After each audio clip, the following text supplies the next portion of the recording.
2월 10일 오늘의 말씀은 요한복음 4장 15절에서 26절입니다.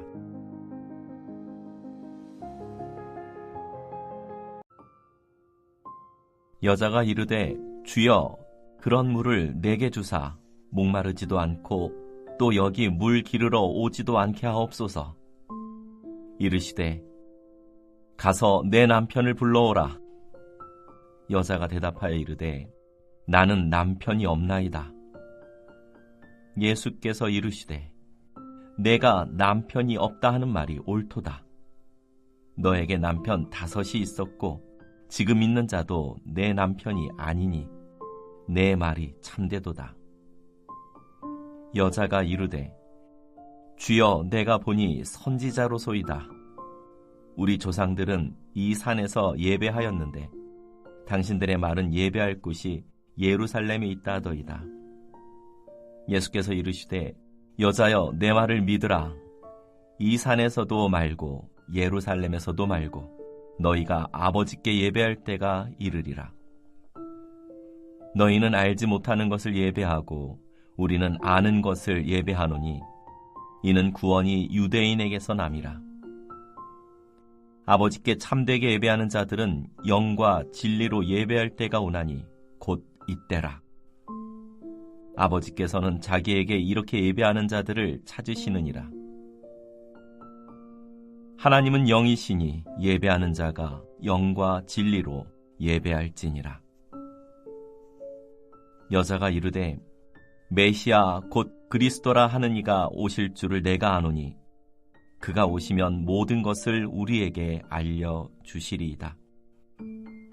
예수께서 이르시되 내게 말하는 내가 그라 하시니라. 요한복음 4장 15절에서 26절 말씀을 함께 묵상하겠습니다. 예수님은 사마리아 여인에게 자신이 어떤 존재인지 그리고 무엇을 하려고 이곳에 왔는지를 알려주십니다. 예수님 자신은 우물을 준 야곱보다 더 큰 자이며 또한 자신이 주는 생수를 마시면 영원히 목마르지 아니할 것이라고 하셨습니다. 그러자 여인이 생수를 달라고 하지요. 다시는 목마르지 아니하며 또한 이곳 우물가로 물을 길러 오지 않도록 해달라고 요청합니다. 그러자 예수님은 갑자기 여인에게 내 남편을 데려오랴 하십니다. 여인은 남편이 없다고 말하지요.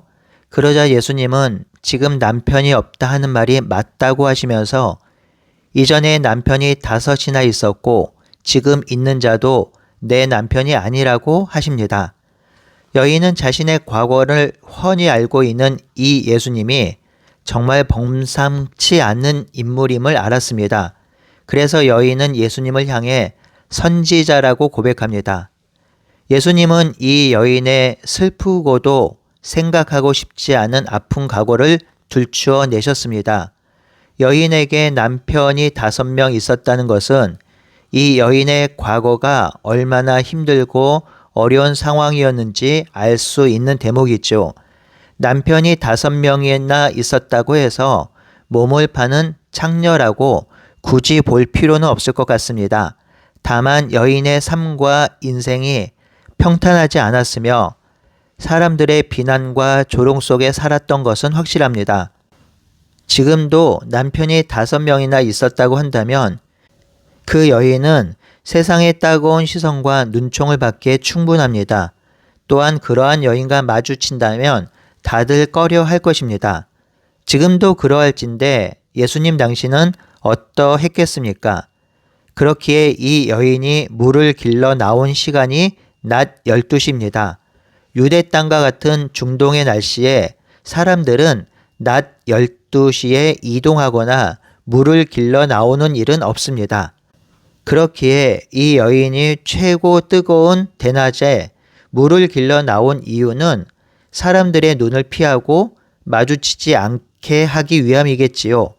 사람들을 만나고 싶지 않았기에 이때 물을 길러 나온 것입니다. 사람이 가장 힘들고 아픈 상황일 때 나오는 반응은 사람을 만나기 싫고 피하고 거부하는 것입니다. 성격적으로 내성적인 사람이 있겠지만 일상적인 만남이나 교제 등 이런 것들을 일부러 거부하고 두려워한다면 현재 지금 자신의 영적 상황이나 삶이 아주 힘든 가운데 놓여 있다고 생각하시면 맞을 것입니다. 그렇다면 예수님이 처음 본 여인에게 아픔이 되는 과거 이야기, 남편을 데리고 오라고 하는 이야기를 왜 했을까요? 아마도 예수님이 자신의 신적 능력을 보여주며 자신이 이 여인의 어려움과 아픔에 공감하는 자임을 보여주기 위함일 것입니다. 예수님은 이 여인에게 자신의 정체성을 드러냈음에도 이 여인이 예수님이 어떤 분인지 전혀 감을 잡지 못하자 여인의 과거를 들춰내면서 자신의 정체성을 보여주려는 의도가 있었던 것 같습니다. 또 다른 이유는 여인의 과거를 드러내면서 여인이 자신의 상황을 인식하고 메시아이신 예수님을 만나길 바라는 의도였을 것입니다. 남편이 5이나 있었던 상황, 그리고 사람들을 피하여 혼자 외로이 쓸쓸히 물을 길러 나오는 상황들을 들추시면서 인생의 회복이 되는 변곡점을 알려주기 위함이었을 것입니다. 예수님은 한 여인의 아픔과 공고함을 그냥 지나치지 않으셨습니다. 비록 그 여인의 아픔을 들추셨지만 그것으로 인해 여인을 회복시키고 치유하기 위해 그리하신 것입니다. 자기 자신의 문제를 직면하면서 자신에게 소망이 없음을 알게 하시고 오직 대안은 문제 해결은 예수님을 만나는 일밖에 없음을 알려주기 위함이지요. 성도 여러분, 인생을 살아가면서 상처가 되는 일이 있나요? 또는 자신의 연약함으로 자신이 미워지고 자괴감이 들 때가 있나요? 자신의 악한 죄악으로 인해 부끄러워 아파할 때가 있나요? 그럴 때 예수님께 나오기를 바랍니다. 예수님께 나와 자신의 어려움과 아픔을 토로하길 바랍니다. 우리 예수님은 우리가 인생을 살면서 겪는 아픔과 어려움과 문제를 그냥 지나치지 않으십니다. 우리의 어려움이 회복되길 바라십니다. 예수님과의 대화가 이렇게 진행이 되자 여인은 예수님이 선지자임을 확신했습니다. 그러면서 여인은 갑자기 대화에 화제를 돌립니다. 어떤 학자는 남편에 대한 이야기가 나오자 부담스러운 나머지 화제를 돌렸다고 말하기도 하는데요. 제 생각으로는 예수님을 선지자로 믿었기에 평소에 자신이 궁금해하는 것을 묻고 싶었던 것으로 보입니다. 여인은 우리 조상들은 이 산에서 예배했는데 당신들 유대인은 예배할 곳이 예루살렘에 있다고 합니다. 이 여인은 평소에 예배에 대해 깊이 생각하고 있었던 것 같지요? 그러니 선지자라고 여기던 예수님께 그 예배에 관해 제일 먼저 묻고 있는 것이죠. 그렇다면 이 여인이 왜 예배에 관해 질문을 했을까요? 그것은 이 여인이 영적인 갈급함과 목마름이 있었기 때문으로 보입니다. 남편을 5명이나 두었지만 해소할 수 없는 삶의 문제와 곤고함이 여인에게 있었겠지요. 하지만 지금의 예배 장소에서는 자신의 갈급함과 목마름을 해결할 수 없었겠지요. 그래서 예수님께 예배에 관한 물음을 던지고 있는 것 아닐까요? 지금 이들이 예배드리고 있는 산은 그리심산입니다. 이전에 사마리아에서 예배하는 장소가 있었는데요. 이 사마리아가 패망하면서 일부 사람들이 세겜에 와서 도시를 세우고 그리심산에 성전을 세웠고 그 성전에서 제사를 드리며 예배했습니다. 지금 이곳 사람들은 여전히 예루살렘에서 예배하지 못하고 그리심산에서 예배했습니다.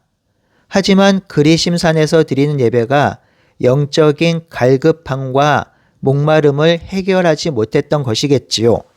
그래서 여인은 예루살렘에서 예배를 드리면 이 문제가 해결될 수 있을까 하는 궁금함이 있었을 것입니다. 이렇게 질문하자 예수님은 친절하게 참된 예배가 무엇인지 알려주고 있습니다. 첫 번째 예배의 장소입니다. 예수님은 이 산도 아니고 예루살렘도 아니라고 합니다. 그러면서 아버지께 예배할 때가 온다는 것이지요. 구약에서는 예배하는 장소가 너무나도 중요했습니다. 오직 예루살렘 그리고 성전에서 제사를 드리고 예배해야 한다고 믿었고 그 장소가 아니면 참된 예배와 제사가 되지 않는다고 믿었습니다. 하지만 예수님께서 말씀하십니다. 이제는 장소가 중요하지 않다고 하시죠. 두 번째 예배의 대상입니다.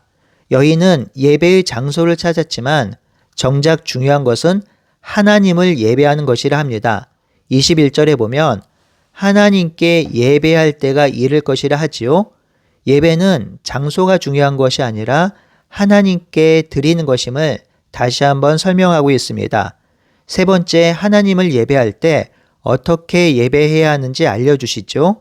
참된 예배는 하나님을 예배하는 것인데 하나님이 어떤 분인지 알아야 참된 예배를 할 수 있다 합니다. 24절에 보면 하나님은 영이라고 합니다. 그렇기에 영과 진리로 예배해야 한다고 하지요. 하나님은 영이시니 예배하는 자의 마음을 모두 아십니다. 그러니 예배하는 자는 영과 진리로 예배해야 합니다. 영과 진리라는 의미는 한 시간을 강의해도 부족할 만큼 다양한 의미와 해석이 있습니다. 가장 일반적인 예로 영은 성령을 의미하고 진리는 말씀으로 이해합니다. 하나님이 영이시니 영으로 교제하는 것이죠. 보이지 않는 하나님을 예배하는 방법은 바로 예수 그리스도의 중보를 덧입어서 성령을 통한 교제로 예배하는 것입니다. 또한 하나님께서 계시하신 진리의 말씀으로 예배를 합니다. 하나님의 말씀이 전해지고 그 말씀에 근거해서 예배하는 것이지요. 예수님은 그 예배의 때가 곧 올 것인데 그때가 바로 이때라고 합니다.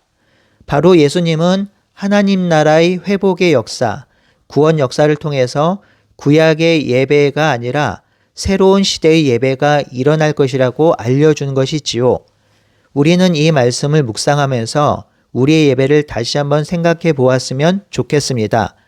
우리가 하나님을 예배하고 있는지 그리고 진정과 신령과 영으로 예배하고 있는지 생각해 봅시다.